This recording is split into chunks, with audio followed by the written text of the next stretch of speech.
India Dalai India যাই না তোমাদের যাই না জমা চাই না ইন্ডিয়া যাই নাই জমা চাই নাই হ্যাঁ 1 নম্বর 2 নম্বর জামাত 3 নম্বর বিএনপি সব দালাল মাগাই ভাই ইন্ডিয়া দালাল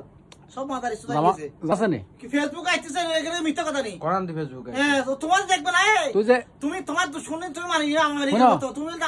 আমি একজন তুই যে সে মত দে তুই যে জামাতের যে গালি দিও শোনো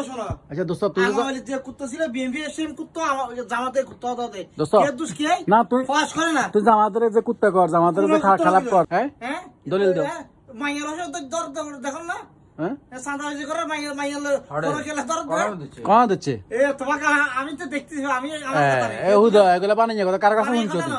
আইয়া দে বিএনপি যে কারে গালাগালি করলা বিএনপিও খারাপ বিএনপি দিচ্ছে সব ওদের মত যেভাবে পুরো বাংলাদেশ যেভাবে অচরবাসী সৃষ্টি করেছে দেশের নির্বাচনের নির্বাচিত সরকার আইলে সব স্থিতিশীল হ্যাঁ জনহারানি চলের শিশু দর্শন চলের কোন সরে মারা এখন জামাতে করে জমাত বিএনপি মাতারে দুনো মাতারে সুদ তাহলে আওয়ামী লীগ বালা হ্যাঁ আওয়ামী লীগ বালা তা আওয়ামী লীগ বালা তুই কেন তুমি জয় বাংলা করতে হিললে তো আচ্ছা আচ্ছা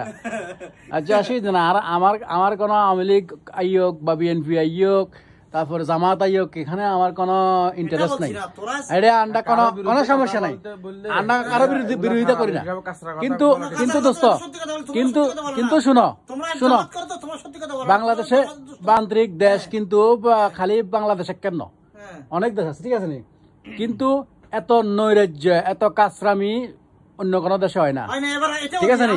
তো ইন্ডিয়ানে তুই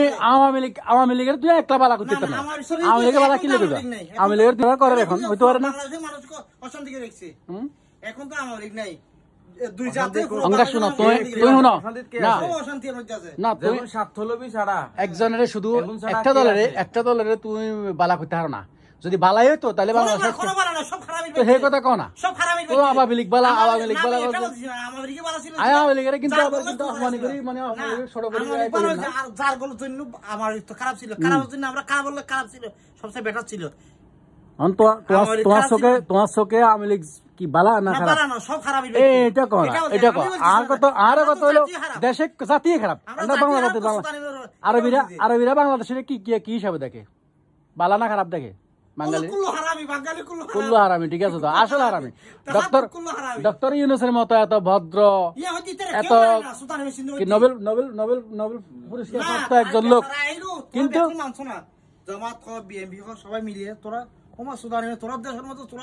ডক্টর ইউনূসের মতো মানুষের বাংলাদেশে মূল্যায়ন করতে পারেন না বাংলাদেশে কেউ নির্বাচন